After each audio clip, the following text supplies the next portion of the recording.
Hello everyone, I'm Disha Bharadwaj, pursuing BE in Computer Science from Sri Venkateswara College of Engineering, Bangalore. And today we are going to discuss on sanitary landfills and we are going to delve into the principles, settling processes, phases, landfill gas emission, and leachate production involved in the life cycle of waste management systems. So basically, sanitary landfills are engineered waste disposal sites designed to minimize environmental impact and ensure public health and safety. They involve a series of phases, including site selection, waste placement, compaction, and capping. Through this regulated process, waste is contained, managed, and degraded in a controlled manner, reducing potential pollution and hazards. So site selection. This process for sanitary landfills involves careful consideration of factors such as proximity to population centers, geology, hydrogeology, and environmental regulations. Proper site selection ensures minimal impact on surrounding communities and ecosystems, while also considering long-term stability and accessibility of the landfill. The liner system is a crucial component of sanitary landfills. It consists of multiple layers, including a geomembrane liner and a leachate collection system. The liner prevents the migration of contaminants into the surrounding soil and groundwater, while the leachate collection system collects and manages the liquid generated within the landfill. During the waste placement phase, solid waste is systematically deposited in designated areas within the landfill. Proper compaction techniques, such as the use of heavy machinery, are employed to maximize the space utilization and minimize the potential for settlement and subsidence. This ensures efficient waste management and reduces the risk of environmental contamination. So now let's move on to landfill phases. The life cycle of sanitary landfills can be broadly categorized into four main phases: construction, operation, closure, and post-closure. Each phase involves specific activities such as site preparation, waste management, final capping, and long-term monitoring. Understanding these phases is crucial for effective landfill planning and sustainable waste management. During the construction phase, the landfill infrastructure is built, including the liner system, leachate collection system, access roads, and other necessary facilities. This phase also involves obtaining permits, conducting environmental assessments, and establishing monitoring systems. Proper construction practices ensure the foundation for an environmentally sound and compliant landfill. The operation phase involves the active management of waste within the landfill. It includes waste placement, compaction, leachate management, gas collection, and ongoing monitoring.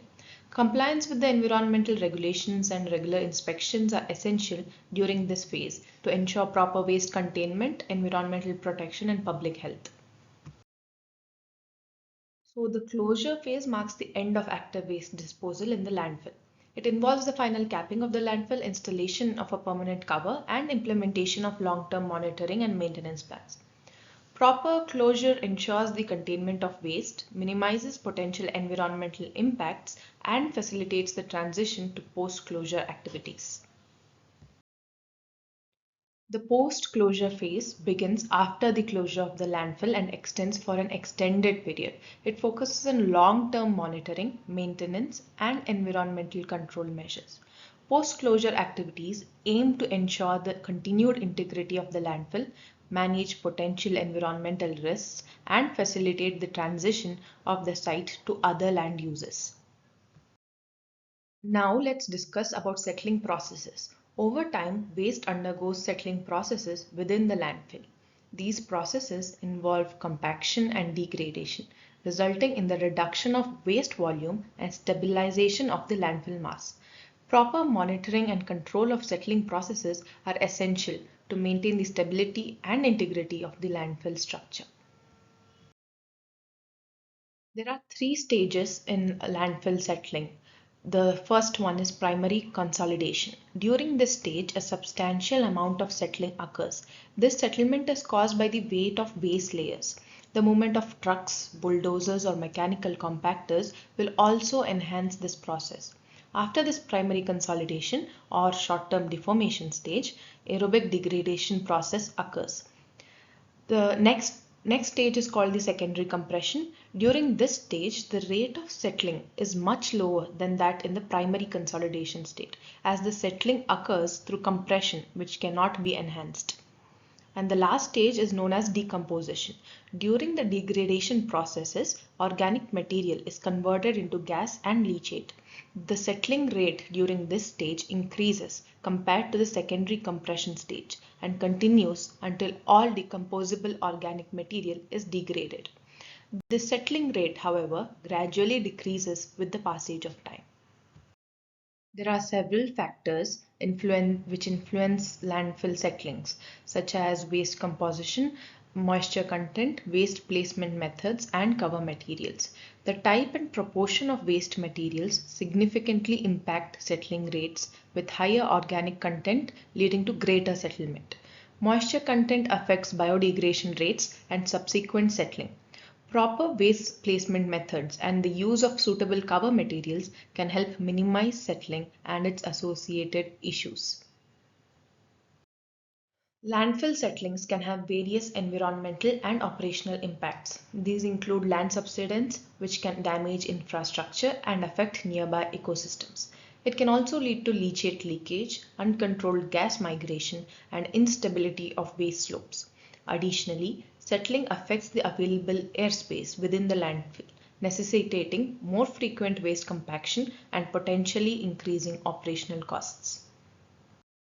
So now let's understand what are landfill gas emissions. Landfill gas emissions are the result of organic waste decomposition in landfills. They primarily consist of methane and carbon dioxide, both potent greenhouse gases. These emissions contribute to climate change and pose environmental and health risks. It is imperative to understand the sources and impacts of landfill gas emissions to develop effective mitigation strategies. Landfill gas emissions originate from various sources, such as biodegradable waste, including food scraps and yard trimmings, and anaerobic decomposition of organic matter. The composition and quantity of emissions depend on factors like waste composition, landfill design, and management practices. Identifying these sources is essential for effective mitigation. Mitigating landfill gas emissions are very important, and various strategies can be employed. These include implementing gas collection systems to capture and utilize methane for energy generation, or installing gas extraction wells to remove gas from the landfill, and implementing biological processes to enhance decomposition and reduce gas production. Leachate is a liquid formed as water percolates through waste. It requires proper management to prevent contamination of soil and water bodies. Leachate treatment systems employ various techniques such as physical, biological, and chemical processes to remove pollutants and ensure the safe disposal or use of treated leachate. Controlling leachate formation is crucial to prevent groundwater contamination. Effective measures involve lining the landfill with impermeable materials such as clay or synthetic liners to prevent leachate from seeping into the ground. Additionally, leachate collection systems are installed to collect and treat the leachate for proper disposal. Common toxic components in leachate are ammonia and heavy metals, which can be hazardous even at low levels if they accumulate in the food chain. The presence of ammoniacal nitrogen means that leachate often has to be treated off-site before being discharged into a sewer, since there is no natural biochemical path for its removal. Moving on to environmental benefits, sanitary landfills, when properly designed and managed, offer significant environmental benefits. They help prevent the spread of diseases, protect groundwater quality, reduce air pollution from uncontrolled waste burning, and recover energy from landfill gas. By adopting sustainable waste management practices, we can contribute to a cleaner and healthier environment for future generations. Despite the advantages, sanitary landfills face various challenges such as limited space availability, potential environmental impacts, and public perception. Future perspectives involve exploring alternative waste management strategies, promoting waste reduction and recycling, and advancing landfill technologies to enhance efficiency and environmental performance. In conclusion, understanding the life cycle of sanitary landfills is crucial for effective waste management and environmental sustainability. By following the principles, employing proper settling processes, and managing each phase meticulously, we can ensure the safe and efficient disposal of waste while minimizing environmental impacts. Let us strive for a future where waste management is synonymous with responsible stewardship towards our planet. So this marks the end of our discussion today. Please consider liking the video and have a nice day.